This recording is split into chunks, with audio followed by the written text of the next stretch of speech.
Gurur Brahma, Gurur Vishnu, Gurur Devo Maheshwaraha, Gurureva Param Brahma, Tasmai Shri Gurave Namaha. Chinmayam Vyapyat Sarvam, Trailokyam Sacharacharam, Tatpadam Darshitam Yena, Tasmai Shri Gurave Namaha. Twameva Mata cha Pita Twameva, Twameva Bandhu cha Sakha Twameva, Twameva Vedya Gravindam Twameva, Twameva Sarvam Mama Deva Deva, Twameva Sarvam Mama Deva Deva.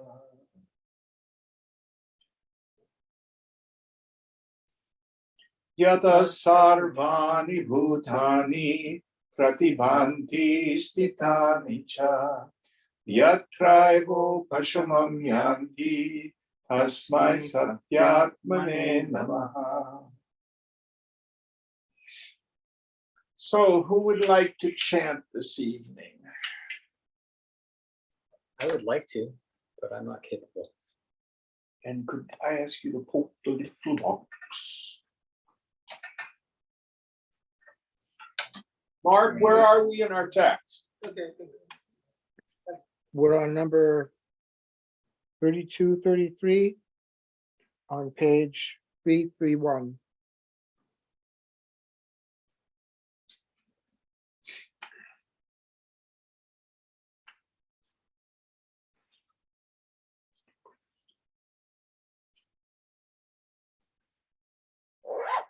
Tato samsaktinam nimsah tritiyam prapya bhumikam tapasashrama vishramaihi adhyatma kathana kramaihi chitto pashamasho bhadhyah kalam nayati nitiman.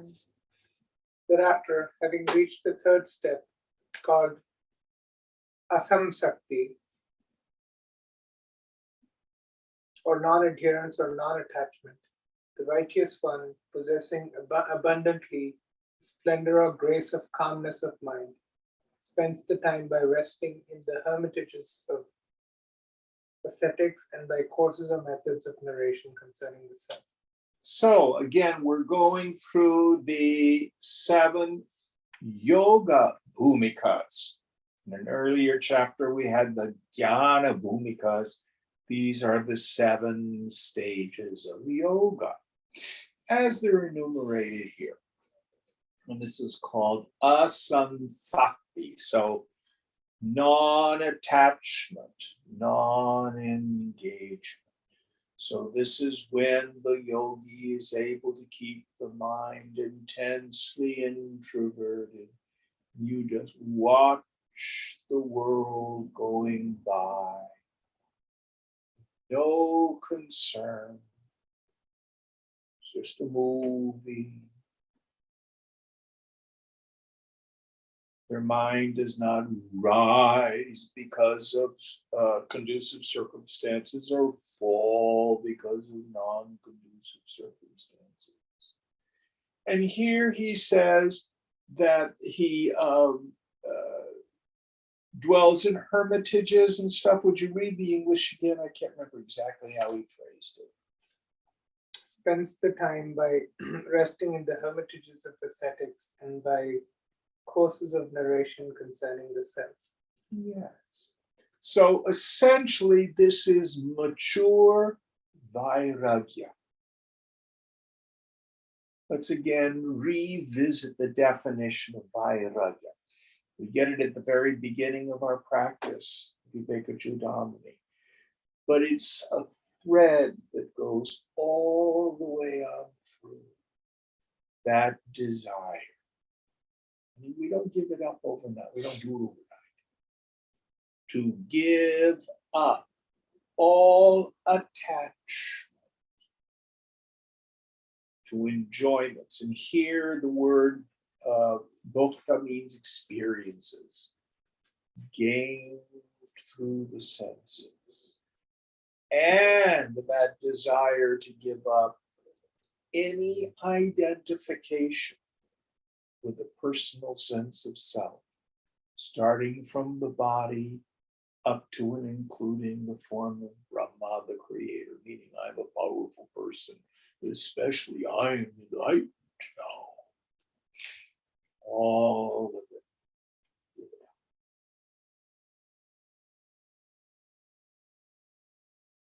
I was talking with another fellow this week who's finding that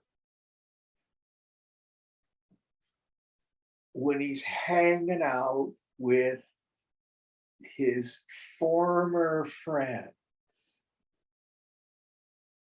he likes them, has great compassion for the tribulations with which they're afflicted. But he's beginning to see that he's moving in a different world. He's not touched by the world in the way that his friends used to be. It is not uncommon that our circle of associates, acquaintances, friends starts to change. We don't have to make it happen. It happens naturally. We start to, first of all, enjoy solitude a lot more, but also prefer the company of fellow travelers, other people on the path. And we're interested in different things. We enjoy things like spending a money night setting a dusty old 1,000-year-old tome rather than drug, sex, and rock and roll.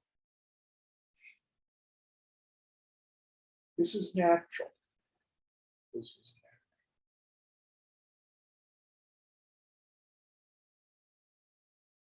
natural. And again, Viveka, quiet.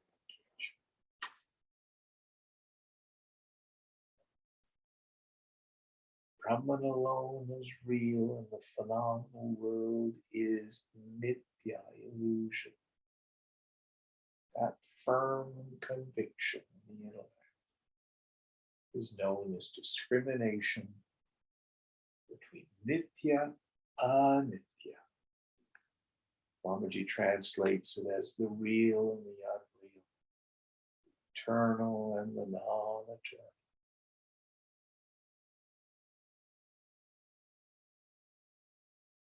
Viveka Vairagya, they feed on one another. Any thoughts on this? Asamsakti. Which Jnana Bhumika is this? Oh, sorry, Yoga This is the Bhumika. third of the, what did you say? Am I wrong? No, Third, yeah. the third. Yeah. Ask me if I can remember the first two. All right, going on. Abhyasat sadhu shastranam karanat punya karmanam yathavadeva tasyayam vastu drishti prasidati. By the proper study of the scriptures and by the performance of holy or virtuous actions, This perception of the real clears up quite rightly for him. Yes. And so it's sadhana. And we get the paroksha jnanam, the indirect knowledge from the teacher, from our study of the scriptures. And by engaging in the sadhana, the abhyasa, that is suggested by the scriptures. Primary one, Atma Vichara. In this text, always we're dealing with three questions. Who am I? What is this world? How has it come about?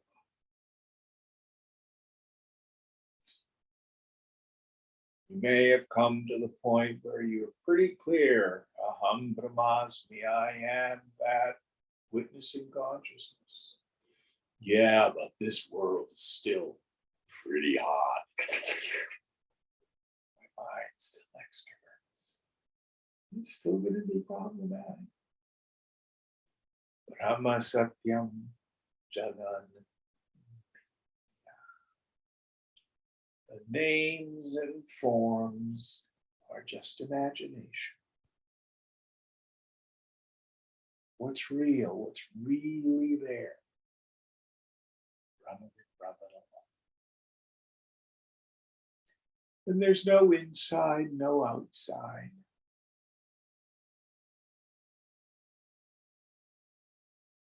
Any thoughts on this?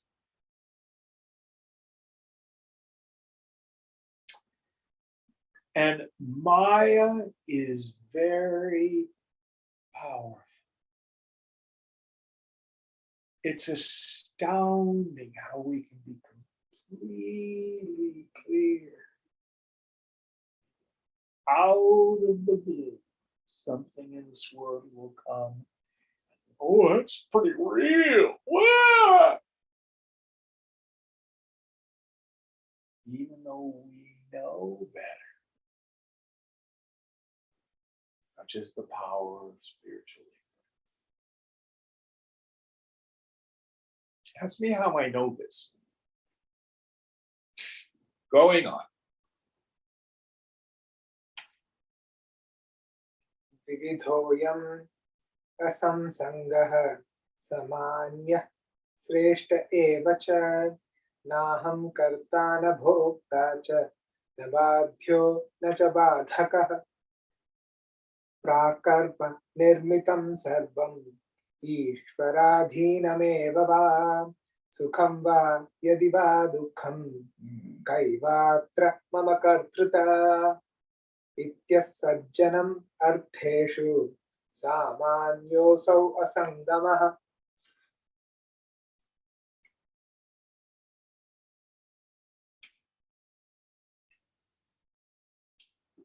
This non-attachment is of two kinds, ordinary and the most excellent. I am neither the doer nor the enjoyer. I am neither the oppressed nor the oppressor. Everything is produced by previous actions or dependent on God only, whether it is happiness or sorrow.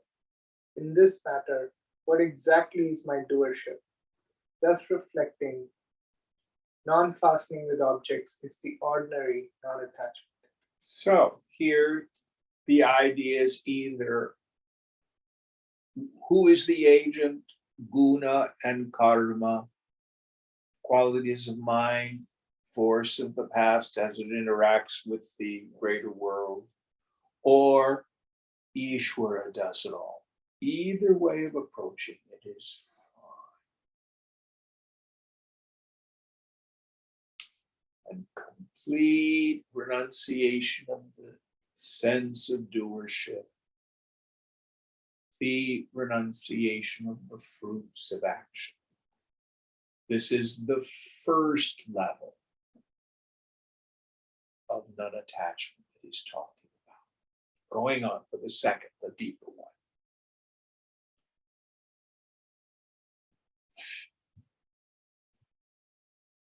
So next verse? Yes, please.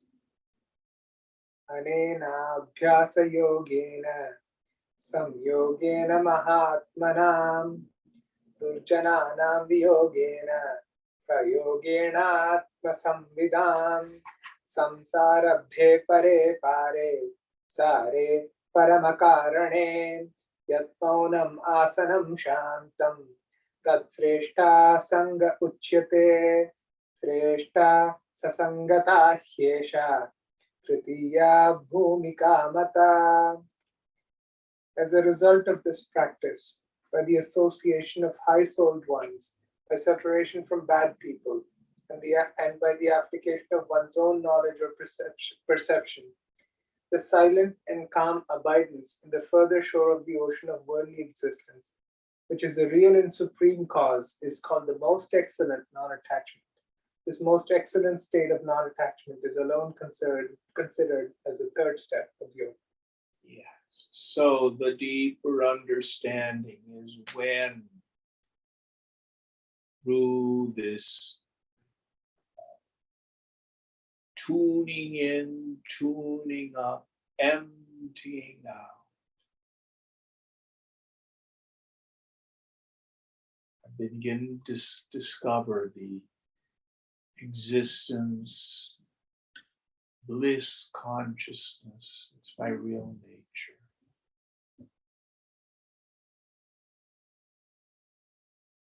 The world is seen for what it is. Just trinkets and baubles.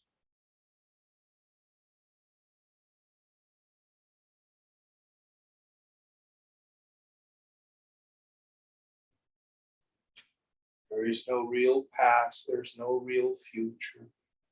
Just the moments of the now pass by.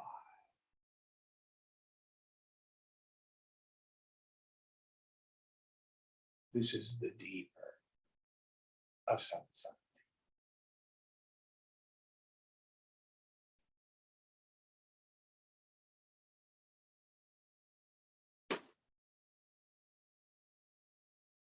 All sense of struggle is gone.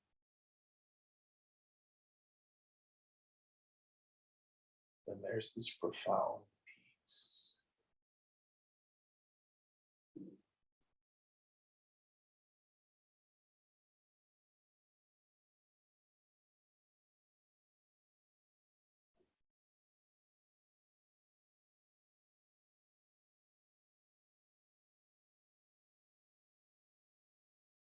All right, next one.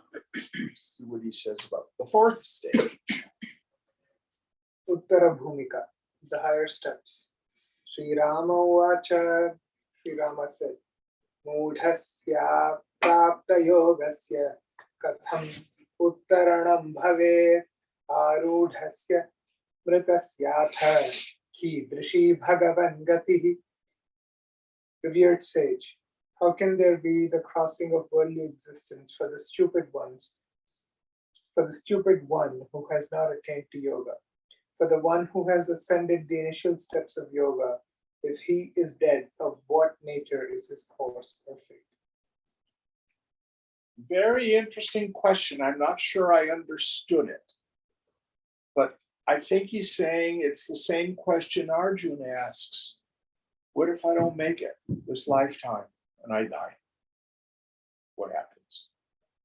There Krishna says you're reunited with your knowledge in the next life. May not be what he's driving at. Would you read the English one more time? Because it was a bit convoluted to me. How can there be the crossing of worldly existence for the stupid one who has not attained to yoga? For the one who has ascended the initial steps of yoga, if he is dead, of what nature is his course or fate? So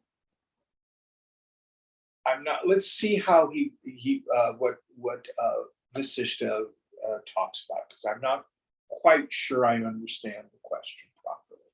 Going on. Vasishtha Vacha, Vasishtha said, Mudhasya Rudhadoshasya Tavat Samsmritya Tata Yavat Janmantara Shatai No, Rita Prathama Api Bhu, to the stupid one over whom defects or sins have got ascendancy. The course of worldly life or transmigration is spread as long as even the first step or stage of yoga has not risen in hundreds of other births or incarnations. Okay, so there are many people who have an opportunity to be exposed to this work, have an opportunity to meet a woman or a man of knowledge. But it's not their time yet. It's not their time yet. They have other things to do, other things to work out. They haven't even been able to step foot on the first step. No blame. I'm going to push back a little bit on this. One of the things Vedanta thunders, no one is ever left out of coming home to God. There are no damned in yoga.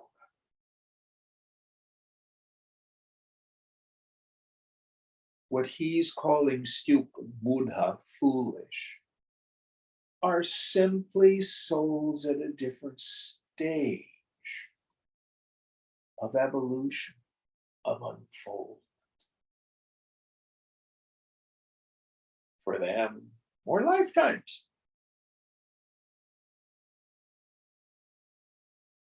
But everybody makes it.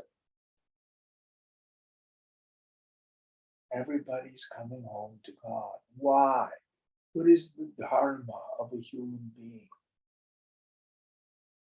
God consciousness. That has two meanings. One, self-evidence of the self. Everybody knows they are. And two, listen very carefully. The dharma of the mind is to seek the good and avoid misery. Everybody's mind is doing that from the moment you get up to the moment your head hits the pillow. That's all we do. The only distinction between people is what we think the good is. I tried this out and it's a partial good. It's not doing it. Let me try something else. Let me try something else. And in time, we start that very first step. What's it all about? What I'm doing isn't working. And we start to move towards a much more conscious way. But that pressure, that divine discontent, seeking the good, is in the heart of every human being, which is human. So even the Donald Trumps, the Vladimir Putins, the Hitlers, the Mussolinis, they too are coming home to God. It's got a lot to learn. But the impulse is the same in every heart. Any thoughts on this?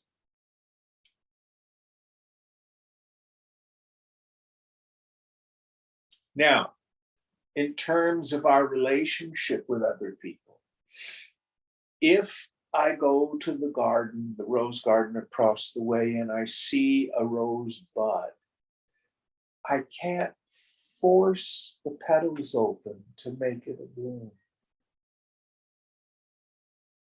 All I do is damage it. it must bloom in its own time.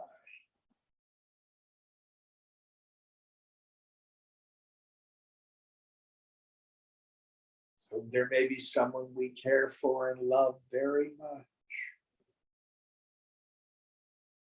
They may not be ready yet.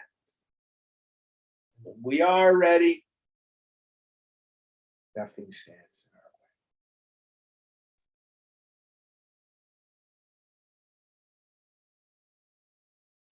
But for those whose minds are gross, who are still going after the cash and prizes of life, then samsara is spread before them.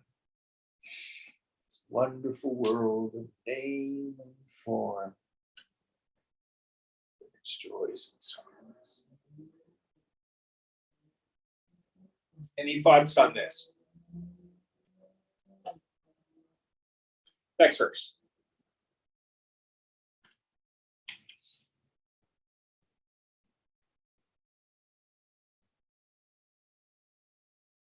वैराग्ये भ्युदिते जन्तोः अवश्यं भूमिकोदयः ततो नश्यति संसारः इति शास्त्रार्थसङ्ग्रहः.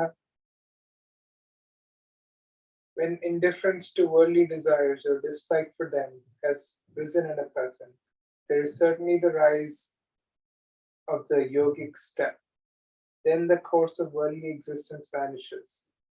Thus is the summary. This is the summary of the import of the scriptures. Yes. So when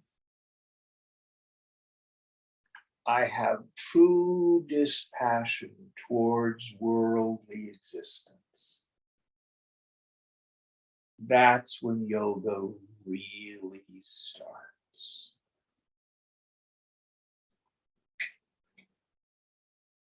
Now, if I have a lot of vairagya, but I've got, let's say, an attachment to relationship or attachment to ambition, don't worry. The Lord will rip it away from you if you set foot on the path. How? You will face crushing disappointment. That's what happens. What happens. Everything has to go.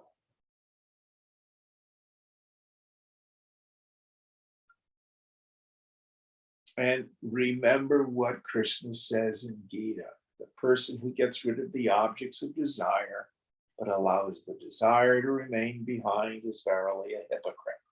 Does not work. We can only give up the world through insight.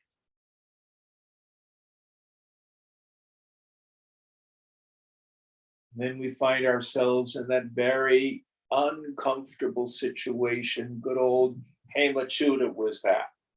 He understood that worldly existence was only a recipe for sorrow, but he couldn't stop anyway.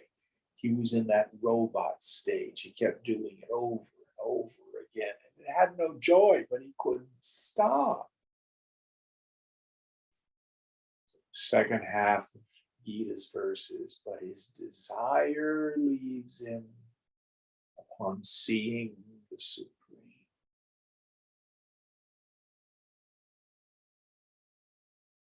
That's what happened.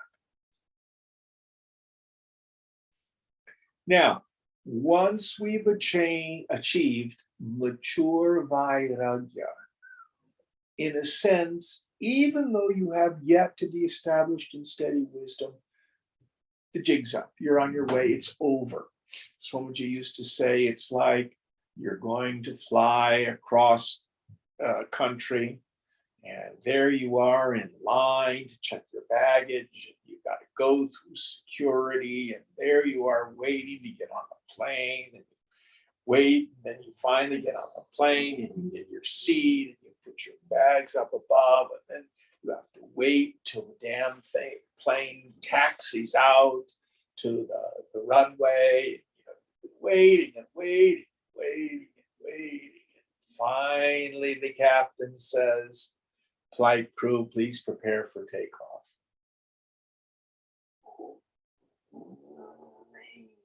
Off you go.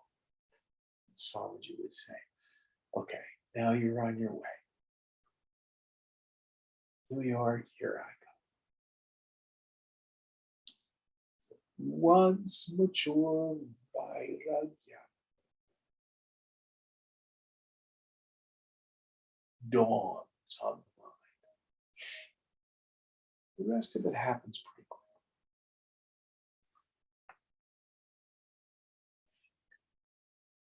And again, how do we achieve mature vairagya? That peaceful state of mind after having again and again detached itself from the chaos of the sense objects, steady observation of their defects.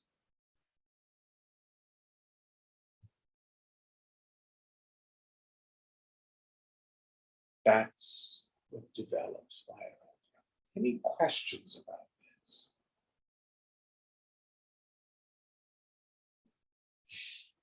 Now, in the 12-step traditions, we have a definition of insanity. Any of you know what it is? Doing the same thing and expecting a different result. Doing the same thing over and over again, expecting different results. So we engage with a particular dosha, defect, klesha, a particular attachment, and we keep thinking, well, this time it's going to be different. How many times you and I have done that? Is it Charlie Brown who keeps trying to kick the football and Lucy keeps pulling it away every year? Yeah. That's you and me.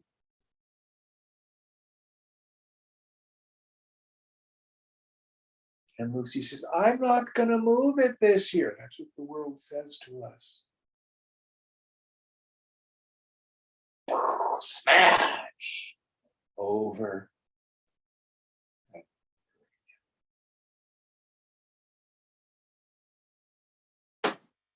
Only way we develop mature vairagya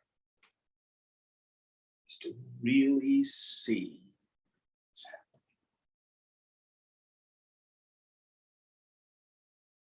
Any thoughts on this? This is my experience, but it's also what the great Mahatmas say. It's also what the scriptures say.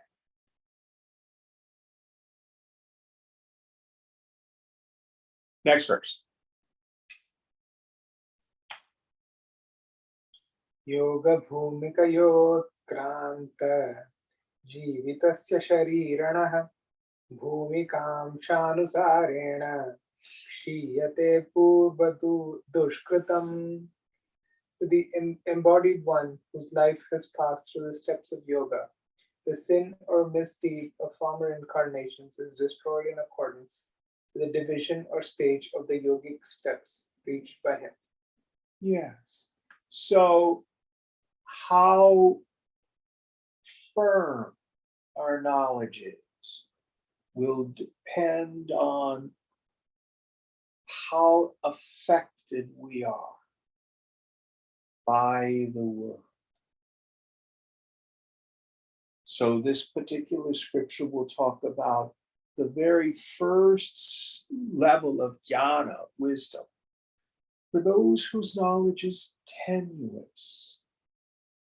When I'm in deep meditation, or I'm in satsang with the Guru,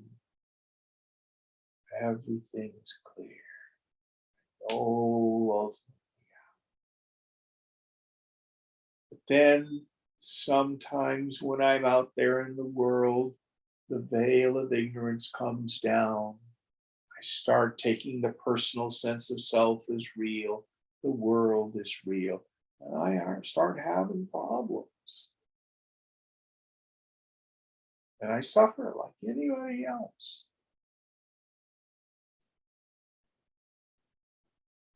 But then in time, my knowledge returns. Man, that episode was like a bad dream. Such a fool.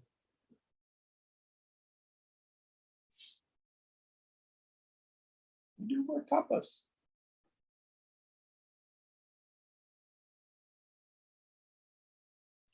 For those who are afflicted by a lot of desire, they need to do a lot of tapas. They essentially destroy the mind.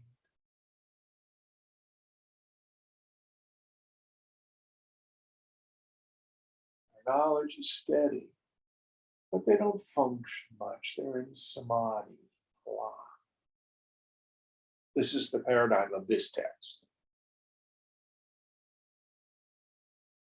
Then there are those whose knowledge is steady. They see the unreality of the world, and they're able to play their part in the dance of life. They're still sthita, steady.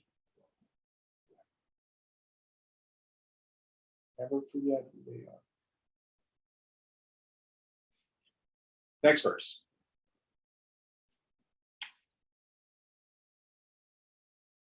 पुण्यलोकेषु सञ्चारा सुकृतेऽपि क्षयं गते शुचिनां श्रीमतां केहे jayate yogavasitah. When even virtuous actions or their effects have come to an end by passing through holy worlds, the yogin is born in the house of the pure and the prosperous, steeped in yoga. So for those people who die before they have attained steady wisdom, just like Gita, here Yoga Vasishtha says, you are reborn into the home of pure yogis, reunited with your former practice. So you take someone like Ramana Maharshi, you say, oh man, 16 years old, his whole sadhana was half an hour. Oh, that was so long. Well, we don't know what kind of an idiot he was in a prior life. Yeah, just enough grossness. He had to come back, just do a little bit of tapas. Who's to say? But you can't take your money with you, can't take your relationships with you. But you can take your yoga.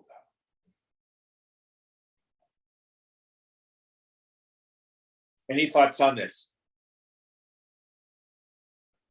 Yoga Vasishtha says it, Gita says it as well. Next verse. Tata परिपतत्युच्चैः उत्तरं भूमिका त्रितयं त्वेतत् राम जागृति इति स्मृतम्. Then he flies round upwards to the three subsequent steps. Rama. As regards these three steps narrated earlier, they are collectively considered as the waking state. So this is awake with capital letters. And there's an echo of Buddhist thought here, because the name Buddha literally means awake, the awakened state of mind. So he's reunited and now quickly flies through these three more advanced stages. Let's see what they are now. Prathamayam kuritam, dvitiyayam vikasitam, phalibhutam tritiyayam, Aryatvam yogino bhavet is having sprouts in the first, blooming in the second, and fruitful in the third. Then there is the venerableness or worthiness of the yogin. So then he moves quickly through the first three, and he's considered Arya, noble or worthy, heading on to the next step. Going on, next verse.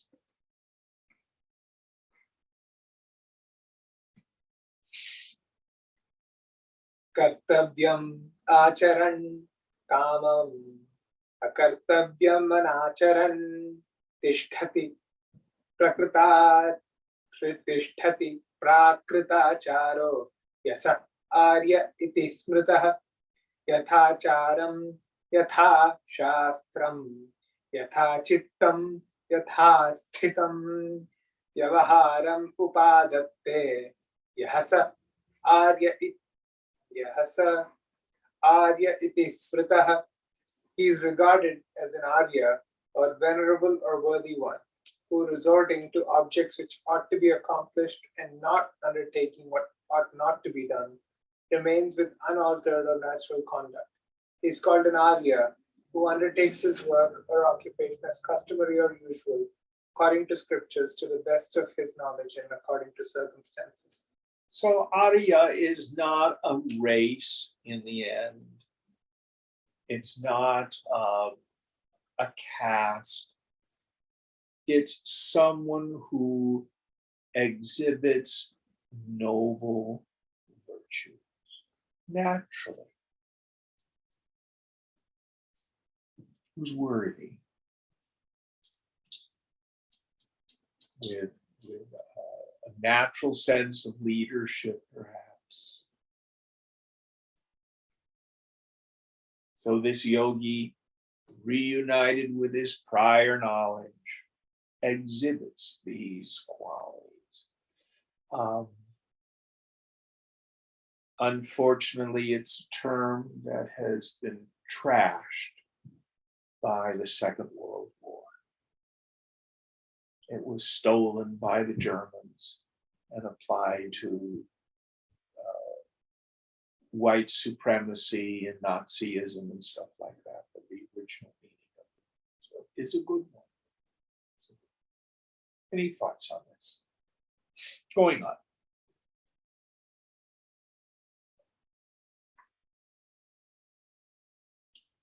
Bhumika triptayabhyasat prajnane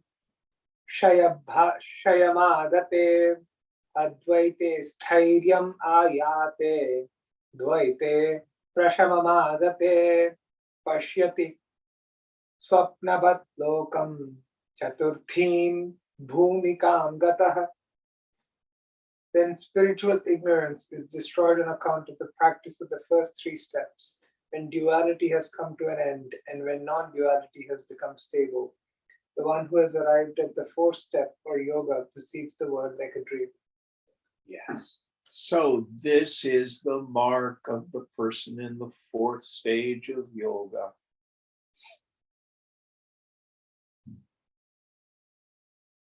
He sees the phenomenal world like a dream. Be careful. Doesn't mean he goes to sleep and is ignorant and identified like you and I dream. When I wake up, I look at the dream state and I see its fundamental unreality. That's what he's talking about. So the woman or man of wisdom is lucid dreaming.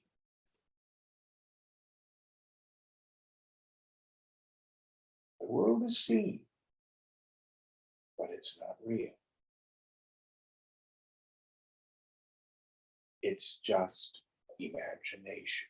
It's just pratibimba, like reflections in a mirror. Swapna, like a dream. Mithya, illusion. Vaitatya, false. Seen, but not real.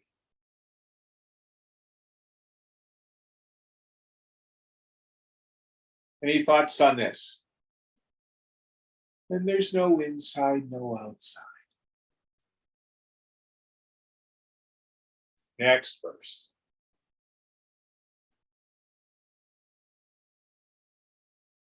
Panchami bhumikametya तिष्ठन् अद्वैतमात्रके शान्तशेषः विशेषंशः निद्रा लुरिवलक्ष्यते.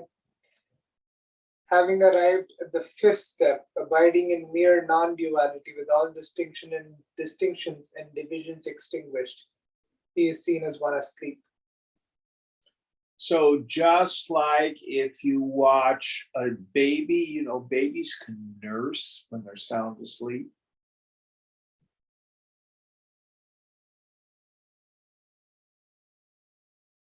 So the idea here is the person of steady wisdom is completely asleep to the values that worldly people have. It's an echo of what Gita says in the second chapter. What is day to ordinary people is night to the Muni. What is day to the Muni, Chidananda Rupa, completely unavailable. It's night to the world.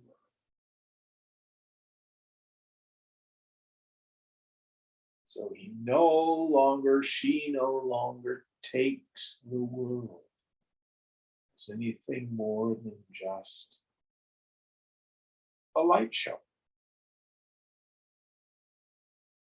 There's no longer any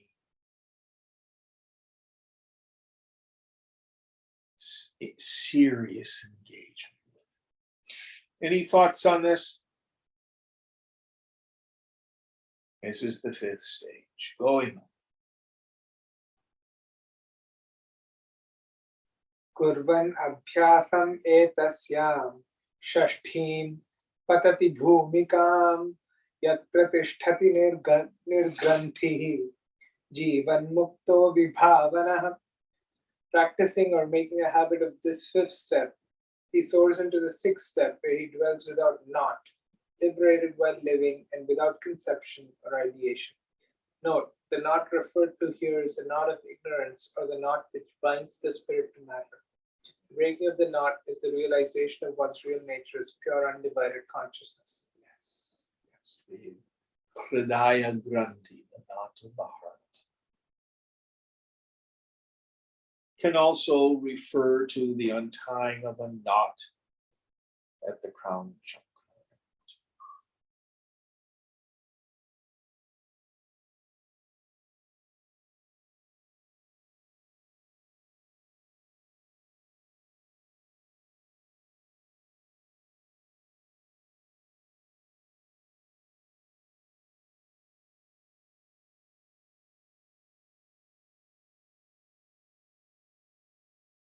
Sarvamaya, Sarvama.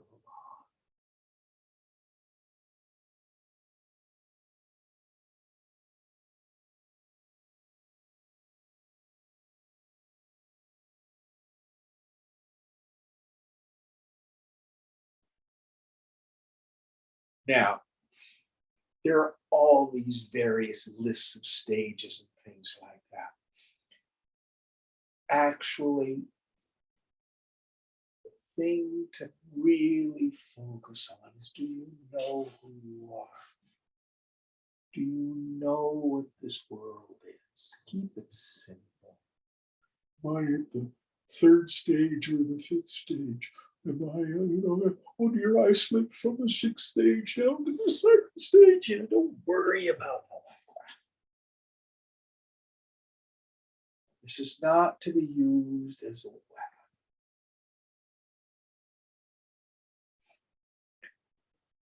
Mark of the person of steady wisdom. They've given up all the desires of the mind. They don't believe in the mind anymore. or the funny farm of the world created by the mind. And they're satisfied in the self by the self.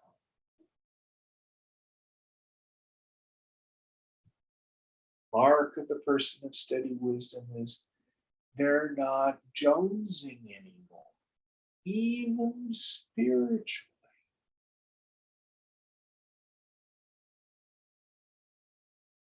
You don't want to make samadhis another object of desire.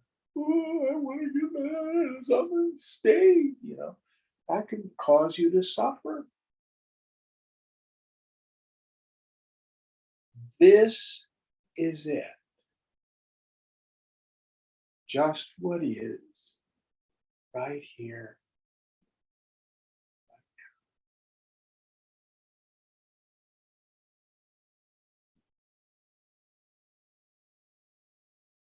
Can you let all your strivings cease?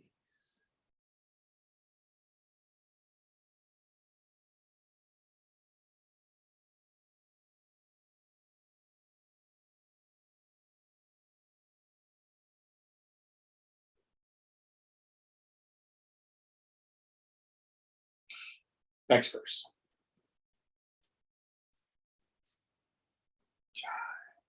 Antashunyo bahishunyaha shunyakubha ibambare antapurno bahipurnaha purnakumbha ivarnave. He is empty within and empty without, like an empty pot in the sky. He is full within and full without, like a pot filled with the water inside the ocean. No, the pot does not limit the sky. So also the body does not limit the pure all-pervading consciousness. When one's real nature is perceived as a limitless ocean of consciousness, there is no division as the individual consciousness by limiting factors such as the body.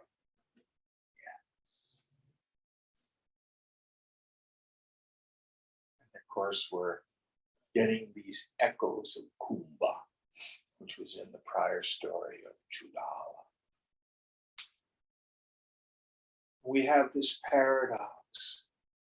Is consciousness shunya or is it purna? Yes. It is shunya, void, in that no thing is there.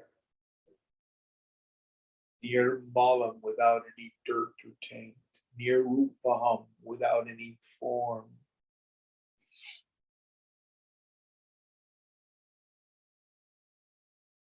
But it's full of being.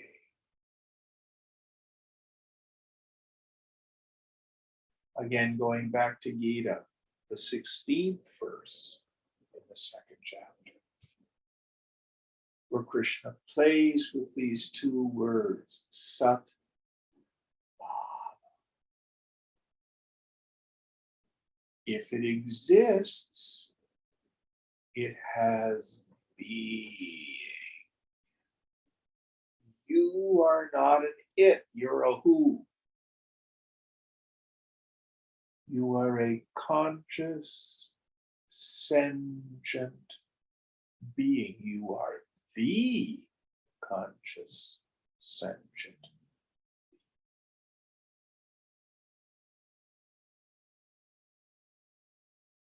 And in fact, that's the only thing that really exists. Everything else is mithya.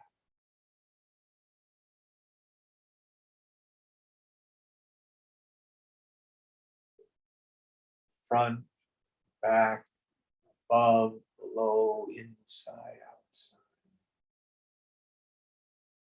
Oh, but it feels like I'm in the body, Jim. I know. But then the question is, do you incarnate into a dream? It feels like I'm in the dream body too. But I am not in the dream is in me.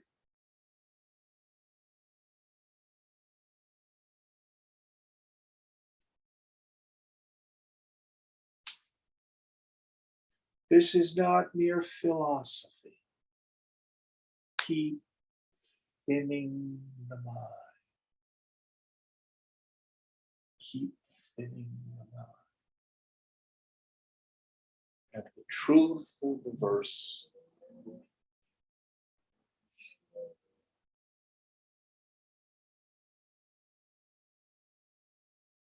next verse.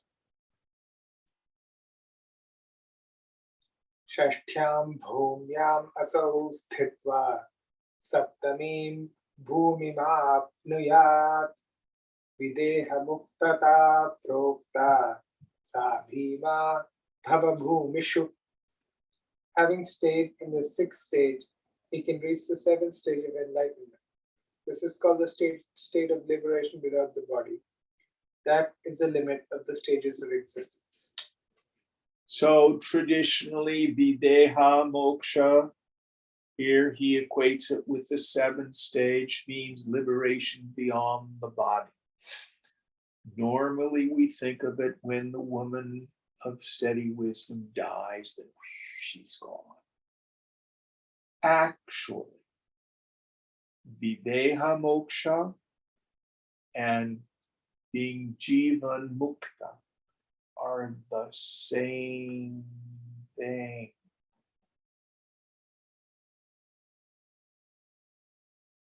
The mark of the person of steady wisdom is they're not identified with the body.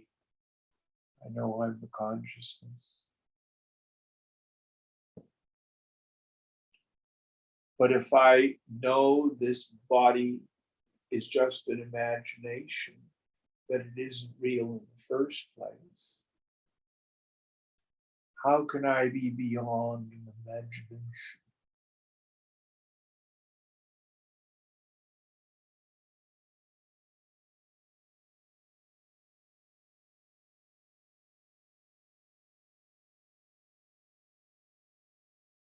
If a body appears or a body doesn't appear, what concern is it?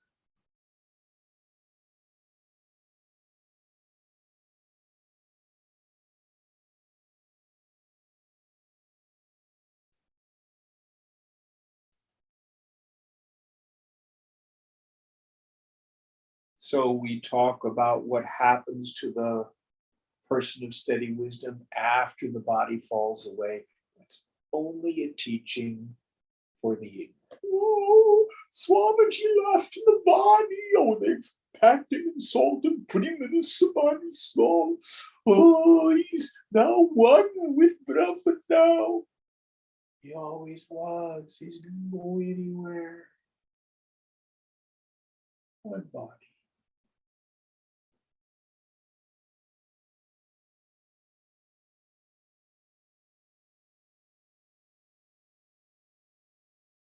Tonight's been a blessed night. People have been really tuned up. Can you feel that thunderous silence?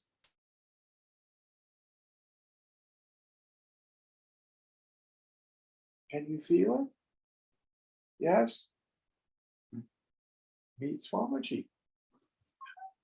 He hasn't gone anywhere. He was never that silly little body. Never.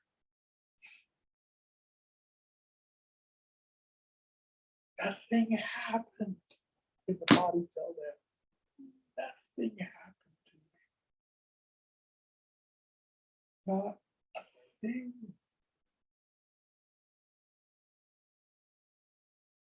And of course, it's a trick. You find out who Swamiji is, you find out who you are. They're not.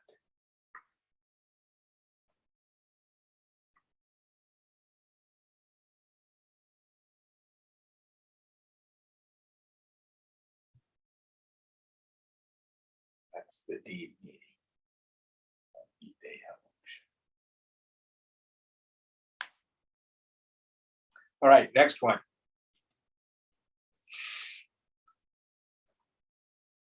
Kaishchit sa Shiva ityukta Kaishchit Brahmetyudakrita Nana Bhedaihi Yatha Buddhi Kaishchit Kaishidapyan Yatha Nyatha Nityam Avypadeshyapi Kathanchit Vyapadishyate.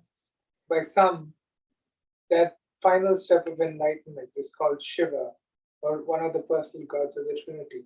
By some, it is declared to be Brahman, the Supreme Spirit.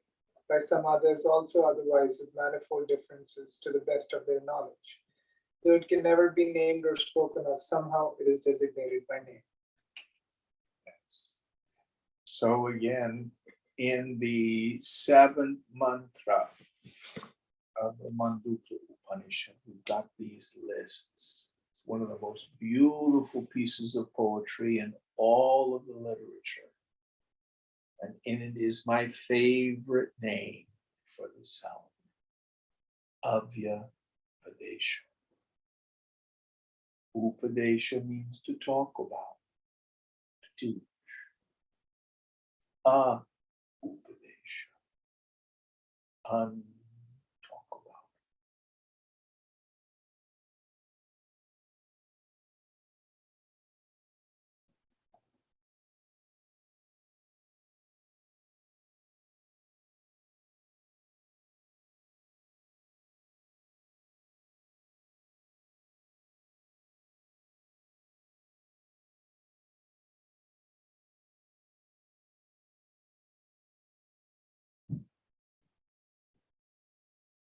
She used to say, meet me there.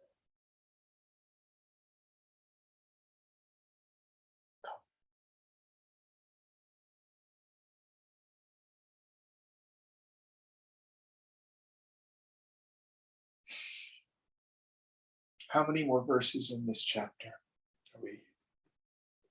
That finishes this section. There's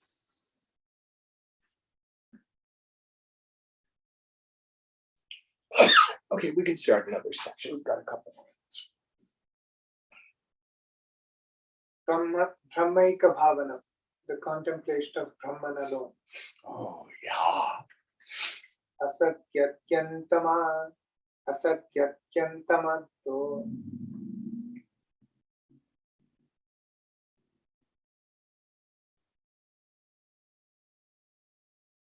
Asatyatyantamat.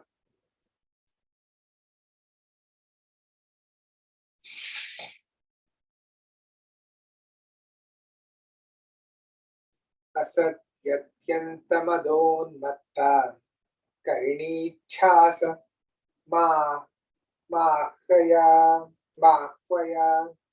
साचेत् न हन्यते नूनम् anantanarthakarini. There's a she elephant called Desire who's extremely intoxicated by wrath. If she's not killed, she certainly causes endless calamities. Ooh. So, I don't know if you ever watch videos. I love videos on YouTube of baby elephants. But have you ever seen how much they love to cuddle?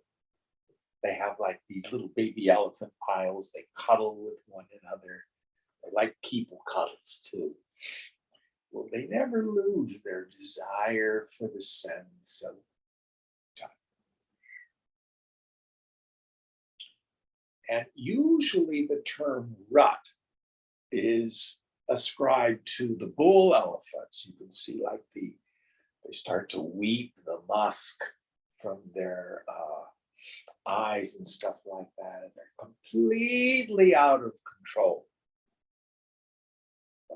I guess the lady elephants get pretty randy too, but they kind of lose track of their surroundings in that state.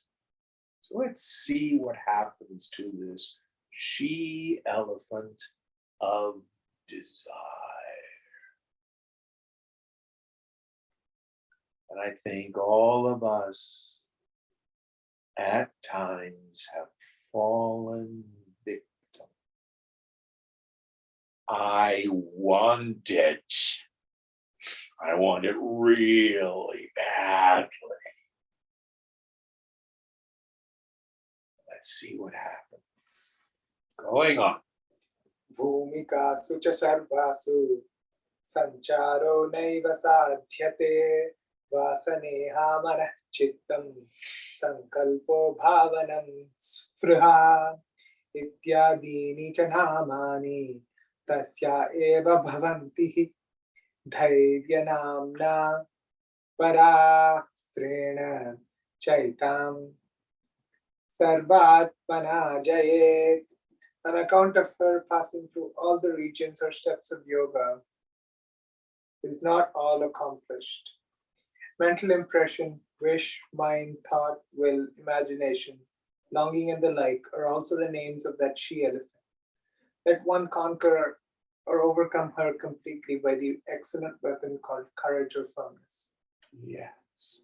So it is what will cause us to re-enter the state of personal identification when we take the world as real. Kama, spriha, overcomes us when I think people, places, things, and conditions have the real power to make me happy. The end result is the KKK. Horrible KKK, not the Ku Klux Klan. Kama, karma, krodha. Desire, action.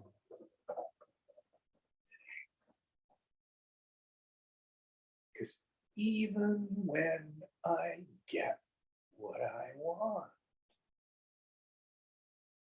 the world changes and my mind changes.